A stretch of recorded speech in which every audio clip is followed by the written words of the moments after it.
It's The Journey with drug and alcohol attorney Mark G. Astor. All right, everybody, welcome to another edition of The Journey. Super excited to have as my guest Ray Estefania. Ray, welcome to the show. Thanks, Mark. I appreciate you having me. So, I don't know if you know this, or maybe you do. Do you remember where I actually met you? Was it at the? It was in Palm Beach, wasn't it? At the. What's the name of that? You know what it was? It was Moments. It was the Sud Talks, and I think it was either the first or the second one where they had it in Delray in that really nice little theater, which I thought was a great place. And they took it was done in the evening, which is what I thought was really cool because it made it somewhat of a social thing. And then they took a break, and that's when Karen, our mutual friend Karen Rayner, had introduced us. She said, "Oh, you got to meet this guy," and that's how I met you. I remember we met outside. Yes. We were standing outside of the theater there. Yeah. And that's the only Sud Talk I've been to. I didn't go to the last one or the one before that. The last two have been pretty good. But I actually liked the venue out of all the ones that we went to. The first one, the one I met you at. So anyway, look, I'm super glad to have you on the show. I know that you work within our industry, and maybe you can tell us a little bit what you do, and then we can go sort of talk about your background. Sure. Well, I'm a trained therapist, Mark. I've been a therapist in the addiction and mental health industry for, it's been about 23 years now. So I sort of got my training being a therapist, running programs. I worked in addiction programs for about half of my career. And then I'd say the last 10 years or so, I've been doing more. Well, I had an outpatient program that I ran for about 8 years. But what I do mainly now is I do interventions and consulting for families. And I help people who are sort of in crisis and are trying to help someone who's got an addiction problem or a mental health issue. And they've sort of tried everything they know how to do to help the person, and I come in and kind of guide them, hopefully, to a process of change. Wow. So how'd you get started in this? I mean, I know everybody has a unique story, so I'm interested to hear what yours is. Yeah. So, I was a young man who struggled myself, and as a teenager and a young adult, I made some not good choices in my life. And somehow through all that, I managed to go to college and graduate. And I went to University of Florida, and I got out of there with a degree that I hang up on the wall today. And I knew I wanted to do something that sort of took my own experience and would help me to create a career out of it. And I started in Bethesda, Maryland, at a place called Suburban Hospital. I started there kind of volunteering, and I kind of worked my way up. And a few years later, I was running the Adolescent program at Suburban Hospital. And here I am, almost 25 years later. So where are you based right now? I'm in Miami. I live and work in Miami, but I help families really nationally and even internationally. Yeah, I was looking at your website. So I know that you and your partner Anna started this new, company, business. Yeah. So tell us about that. Yeah, so Anna and I have been partners for, it's probably been about 15 years now. I hired Anna years ago at South Miami Hospital when she was fresh out of grad school. And we ended up starting a company together called Family Recovery Specialists, which was an outpatient treatment center that we ran, and we founded about 8 years ago. And so we sold it last year. We decided we were trying to do too much, and we had a lot of stress. And so we sold the treatment portion of what we do, and we started a new company called RNA Therapeutic Partners.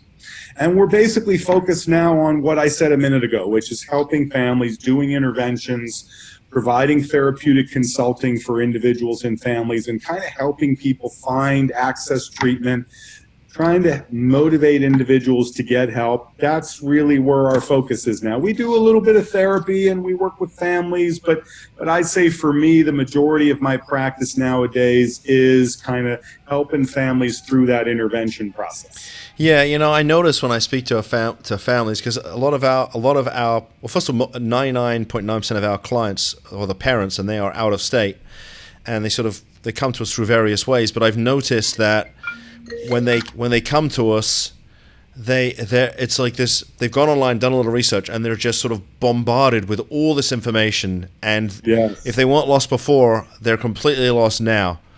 Correct. And that's a tough thing. I mean, I do just a small piece of it, but there's the treatment, and so so a family calls you up and they're like, our son or our daughter has these issues, substance use, mental health. How does it all look from your perspective? How do you break it down? How do you make it manageable for the family? Well, like you said, they're overwhelmed, right?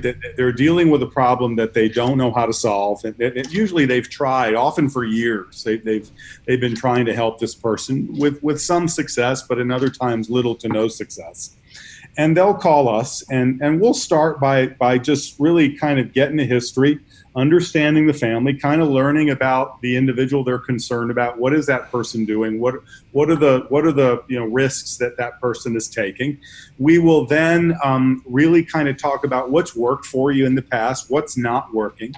And then we will bring the family in. If they're local, we will have them come into our office. If they're somewhere else in the country or even internationally, we will set up an assessment call over the phone, try to learn as much as we can about the individual that they're concerned about. We practice an invitational type of intervention. So what does that mean? Well, it means that we're not doing the old model of sort of the surprise method, where we're kind of sneaking around and we're sort of plotting behind the person's back, and then we're ultimately going to sort of show up and kind of do this intervention, which often turns out to be just really traumatic, and the person's angry and they're defensive. Our approach is more transparent.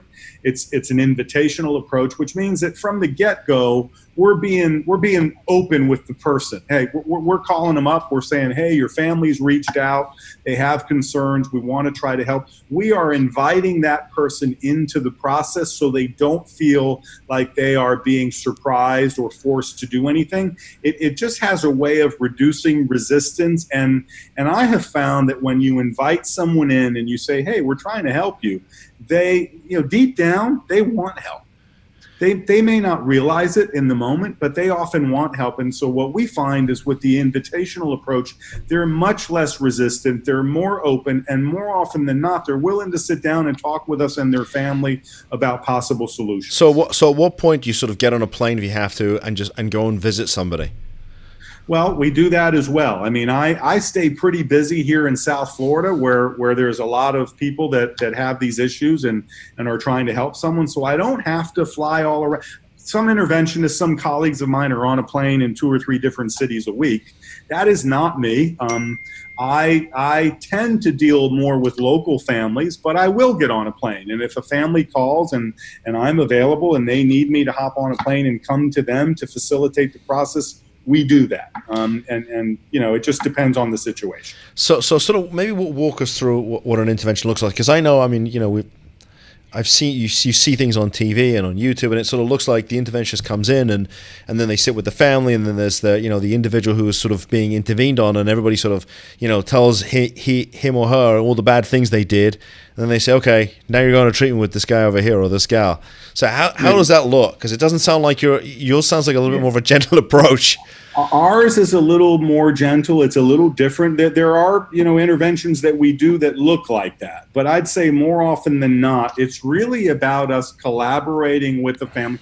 There are interventions, Mark, I do, where I never even meet the individual, right? I'm just guiding the family through a process of what can they do differently in the way they're approaching the problem in order to help a person become receptive to treatment. So it can look very different depending on the situation. It's really more a conversation. It is advising a family, consulting with a family, helping them make some different decisions. But it's not always what you think of when you watch TV, where we're showing up and we're having this drag out, confrontation, and we're whisking somebody off to treatment. Our approach tends to be not so much an event like that as it is a process. And so it's not unusual for me to work with a family over weeks or sometimes even months before we get that person to agree to seek treatment. So it can look very different, and because our approach is invitational, it tends to not be that what you may think of as the typical intervention. All right, so let's say you go to an intervention, and let's say you have to sort of turn up, right? and you do your thing. Everybody in the family tells the individual about all the things that have been going on, and the person turns around and says, "Forget it. I'm not doing it. There's nothing wrong with me. I like the way my life is going. Blah blah blah blah blah." So how does that look?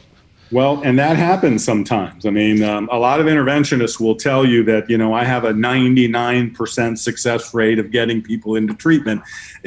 I don't believe that, first of all. I think it's much more difficult than that. We do interventions where the person says, you know what, I'm not open to this. I don't want help right now. And what we teach the family is that's okay, right? That's their choice. It's their prerogative to accept treatment or not. It's also your prerogative to set some healthy boundaries and to say, you know what, I can't support what you're continuing to do. I love you. I care about you. You're my son. You're my daughter. You're my wife. You're my husband. That's not going to change, but I'm changing.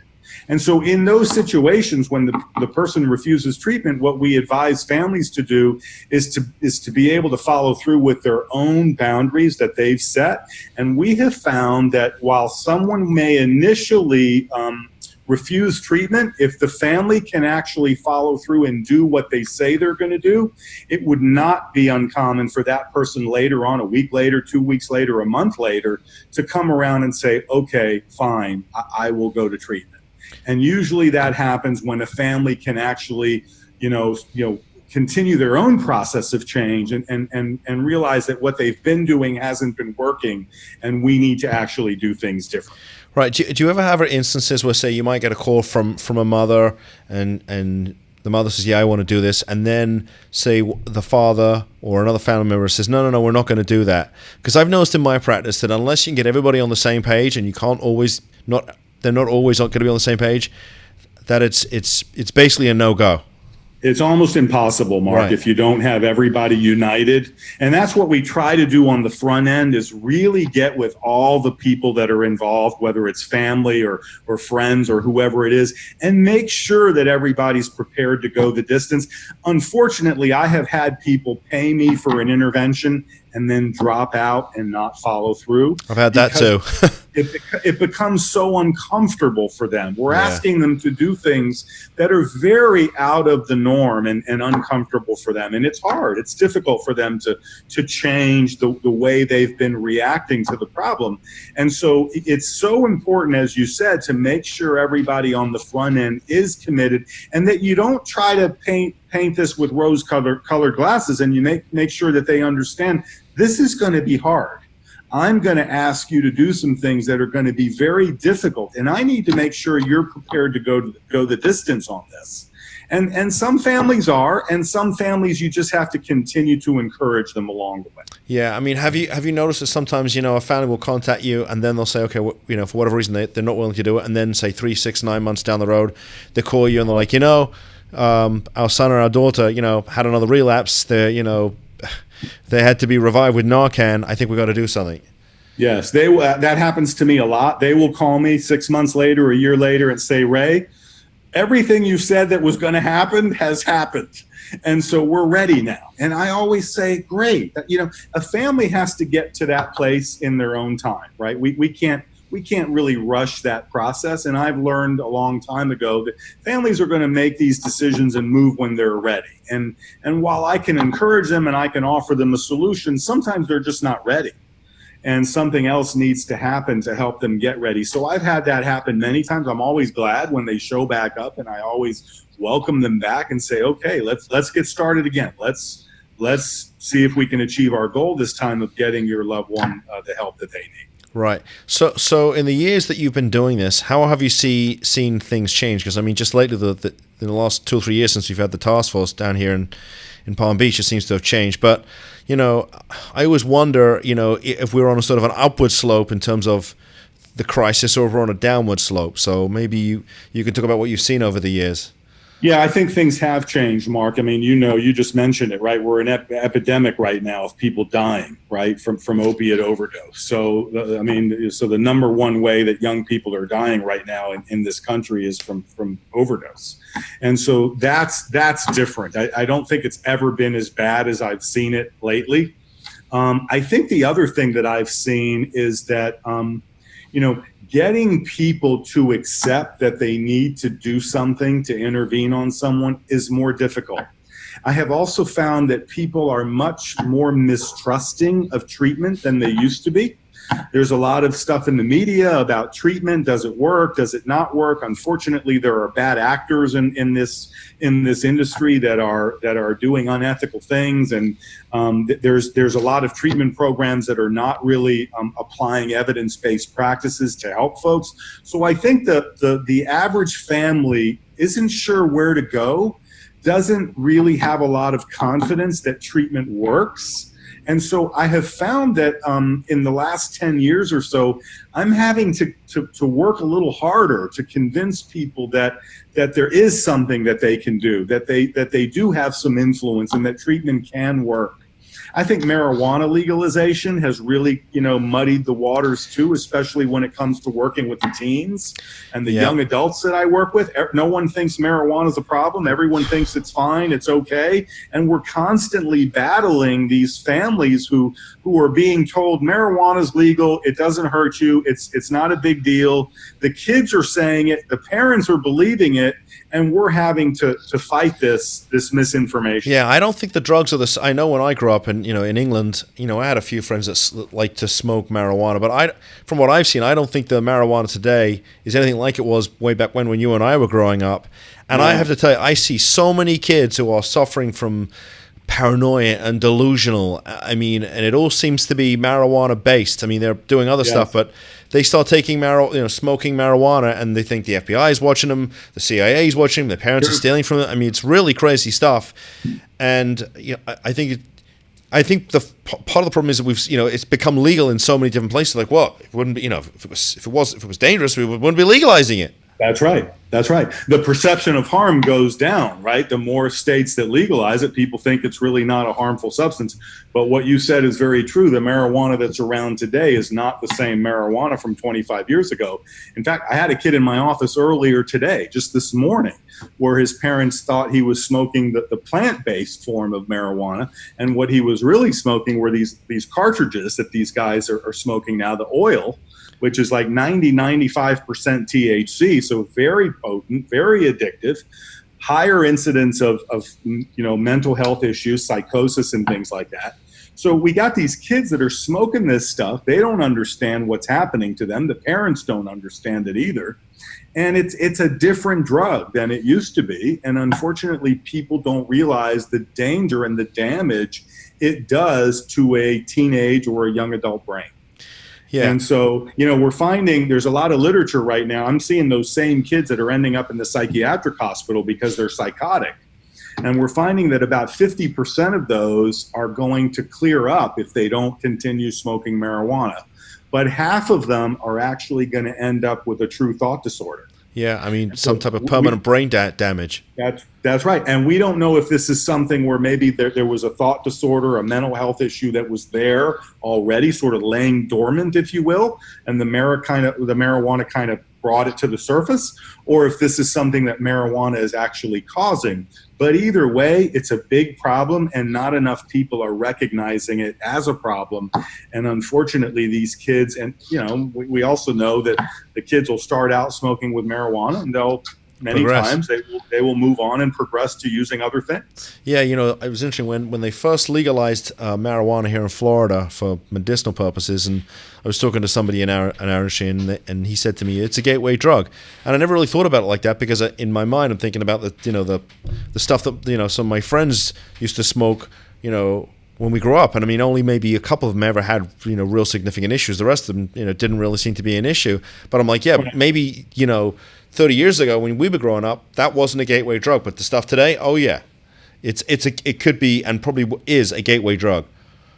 Well, and if you think about it, when a kid starts doing anything, whether it's marijuana or alcohol or some other drug at 14, 15, 16, 17 years old, that brain, right, that underdeveloped, immature brain, we're laying down pathways, and setting that kid up to develop addiction pretty quickly, more quickly than if you and I were to start doing something today at our age, right?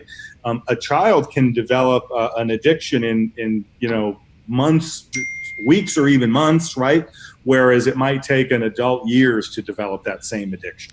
Yeah. It happens more quickly. So let me ask you one other question, because there's one other thing that we see a lot of, and this is somewhat controversial, and I put it out there several months ago, and I got some nasty emails from people.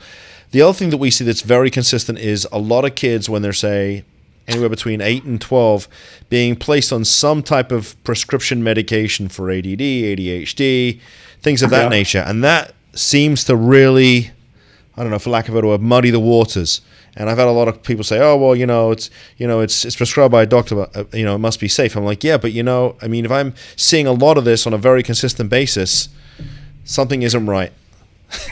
Listen, I certainly see kids in my practice that I believe need to be on some medication, but I do believe that we overprescribe stimulants to kids for ADHD. I think there are kids out there that probably don't need to be on medication. There's sort of two schools of thought on this. There's a school of thought of, if you don't treat these kids, they're more at risk to develop drug problems. There's the other school of thought which believes that you're giving these kids stimulant, addictive, mood altering chemicals at a very young age, and you're kind of setting them up for addiction. I think there's evidence on both sides. I'm a believer that if a kid truly needs it, then fine, right? But I think you should try other interventions first, and I don't think we should be so quick to put teenagers on strong stimulant, strong addictive medications. Yeah, I mean, I had Dr. Ruth Switzer on the phone. I got the phone on the brain because mine's ringing while yours is ringing. She came on the show, I don't know, 3-4 months ago. She's from England, and she did a lot of training there before she came here. And she said, she was talking about that connection, and she said that basically these medications, it's kind of like giving a very young kid speed. I mean, that's what it is. And now the brain gets so used to being stimulated that after a while that effect sort of wears off, and then they sort of progress from there. That's right. I think that's true. And it is speed. I mean, if you think about it, it is a stimulant, much like cocaine or other amphetamines that we would all recognize as speed. So now there is a flip side of it too. And so if you've got a child who's really, really ADHD and has trouble focusing and is hyperactive and has poor impulse control and all these different things, those kids, if untreated, are also more at risk to get into drug use and to get into trouble because they lack that executive function part of the brain that sort of is the brakes, if you will. And sometimes treating them can help get things under control. But I think we need to be careful. And I think too many kids get a diagnosis and start these medications without truly understanding, do they really need it, or are there other interventions that could be just as helpful and less risky? Yeah, one of the other things that we are seeing a ton of is kids that have really have primary mental health issues. So, I do the MarchNet, but my partner Audra does a lot of guardianship work, which we sort of think of it as Marchman Act Junior, but in some ways it could be even more effective than a Marchman Act, because we can typically get into court a little bit quicker because they have guardianship courts. The courts will hear an emergency request for a guardianship on pretty much every day of the week, whereas Marchman Act court is just like one day a week. But we're seeing so many of these kids who have primary mental health issues, and it's really unbelievable. And I don't have kids, but I have 5 nieces, and I'm like, is this this is what we're gonna have to deal with? Yeah. Well, you asked me what's changed, and I think that's another thing that's changed since I've been in the field.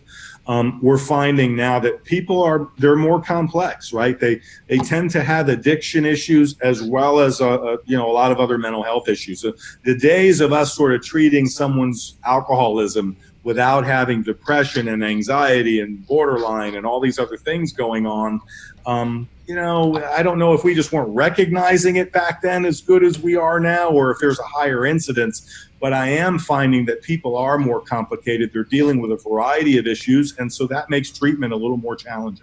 Yeah, it just seems that, when we were kids growing up, we didn't have one of these things, right? First of all, we didn't have to worry about, somebody bashing us on social media. It's interesting, I started running, my marketing guy started running some videos that we created, and right over the weekend you get somebody posting something nasty, and I'm like, that kind of bothers me, right? But I'm thinking about my nieces, they're 14, 16, 18. I'm like, if I was a 14-year-old kid and somebody put something out that was really hurt, could really hurt me, I mean, it's devastating. it's devastating to these kids. So, I mean, there's been a lot of studies, a lot of articles coming out lately about how social media is really impacting, mood in our kids, increasing depression. I think increased suicide rates have a lot to do with what we're seeing, what you're describing, right? Because kids, they don't have the maturity to handle those insults, those comments, that abusive stuff. That kids can be horrible to each other. And so when you're doing it behind the screen and you're not really in front of someone, right, it's easier to bully someone. It's easier to hurt someone and not have to sort of be in front of them to face the music. And I think a lot of kids are becoming victim to this. And this is why we're having so many kids that are so depressed and become so hopeless that they turn to suicide.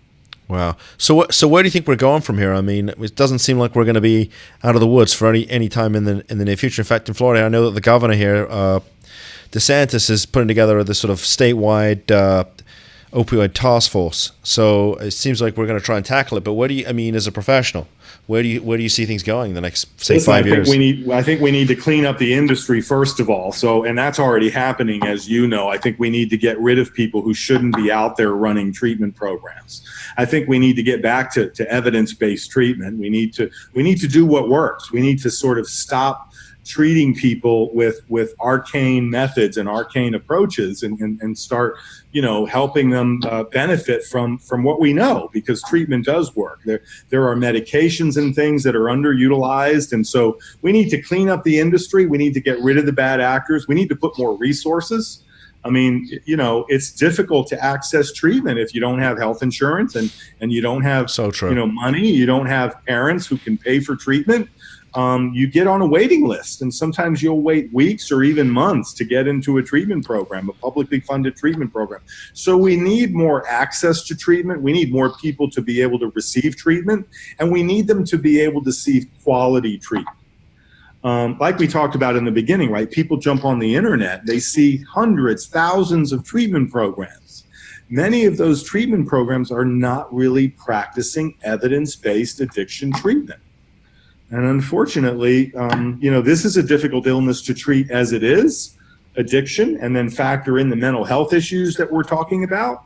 And we need to make sure that people are receiving the right treatment. So that's I think, where someone like myself, an interventionist, a professional, can help guide families to the right treatment and make sure that a treatment program has the services that a particular individual needs. Because not every treatment program is the same. Not every treatment program is specialized at dealing with certain things. And you need to make sure that we match a person's clinical needs to the right treatment program. Yeah. So we've got some work to do, but I think we're heading in the right direction. So, I just tell you from our perspective, as lawyers, I got to tell, I love when we have an interventionist, involved. And I think that for a couple of reasons. Number one, it helps with the determination as to where to send the person for treatment, because a lot of the time, I hate to say it, but insurance is going to be like, we'll pay for this, this, and this, but we won't pay for that. And so I think having somebody like you involved really helps the family to narrow down where's the appropriate place to send their loved one, even if insurance is going to be, sort of footing the bill, as it were. And the other thing is, I think that, we also see is, is the family crisis. That's, the sort of, it's like the person who's dealing with these issues, they're fine. They're in, for the most part, this is their status quo.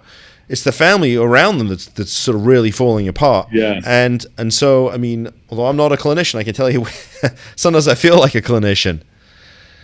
Yeah, and I think the families need someone to kind of insulate them, right? Support them and help them manage all that chaos, all those pieces. And that's what we do. We kind of come in and take over for the family, help them make those decisions, help reduce their stress a little bit, manage the crisis, and hopefully lead them to a solution.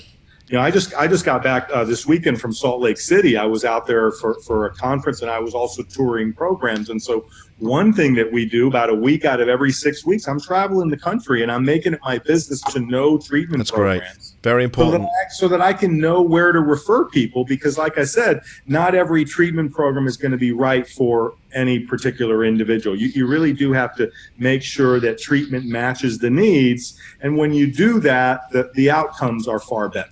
Right. So in terms of how your practice works, explain to us how are you and Anna doing the same type of thing? It's just that you're both handling clients. How does that work? Yeah, I mean, Anna and I both do the same work. Sometimes we work together, and oftentimes we'll sort of team up to help a family.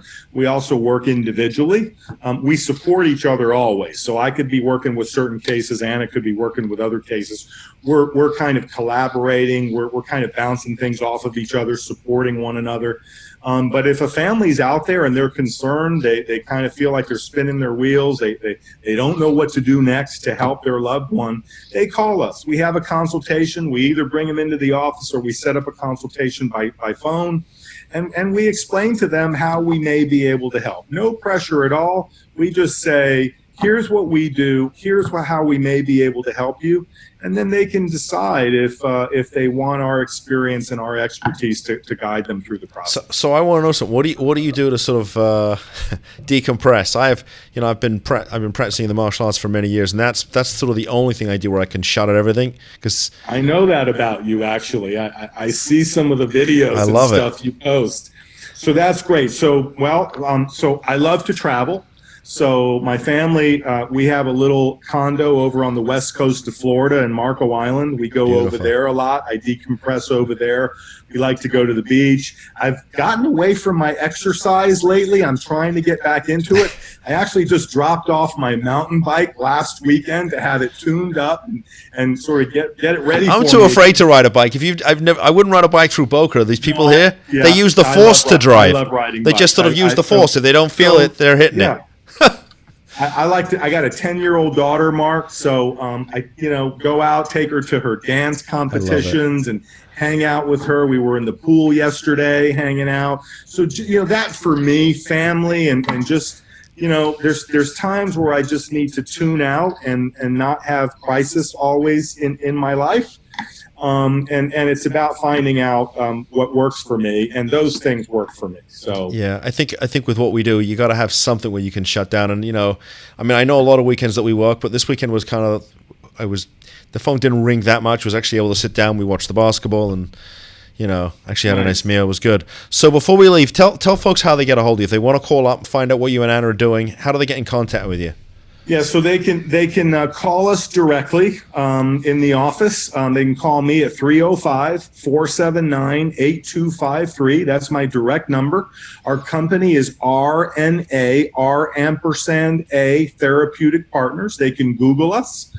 They can Google me, get on the website, find out all about me. It's Ray Estefania. I Googled you. I found a news piece that you did probably several years ago, but I know you've been on the news. Which one was it? With Michael Putney and Glenna Milberg? I think that was the one. Yeah, it was probably the one I did a couple of years ago on the whole opioid epidemic. Yeah, that's what it was. And so, if they just Google your name, they'll find you. They will find me. They can Google my name. There's lots of ways to get a hold of me. I'm easy to find. And give me a call. We'll do a free consultation over the phone, kind of talk to them about what they're looking to do, get a little information about who the person is that they're concerned about, and then explain to them our services and how we may be able to help. Great. I really appreciate you you coming on. Don't go anywhere before I sign off. So, folks, thanks for tuning in. Thanks for having me, You're Mark. welcome. I was happy to have you come on the show. I'm always flattered when people that I sort of look up to and respect that know a lot more about this stuff than me want to come on my podcast. So thank you. So folks, thanks for tuning in. If you want information about the work that we do, you can find us at drugandalcoholattorneys.com. You can call us 561-419-6095, or you can email me, mark@drugandalcoholattorneys.com. We are on YouTube, Facebook, LinkedIn, Twitter, Instagram. I think we're also migrating over to iHeartRadio and iTunes. So if you can't find us, just sort of Google us. You should be able to find us. And also, while you're watching the show, if you have any questions, feel free to post comments either for me or Ray. So until next week, thanks very much for tuning in.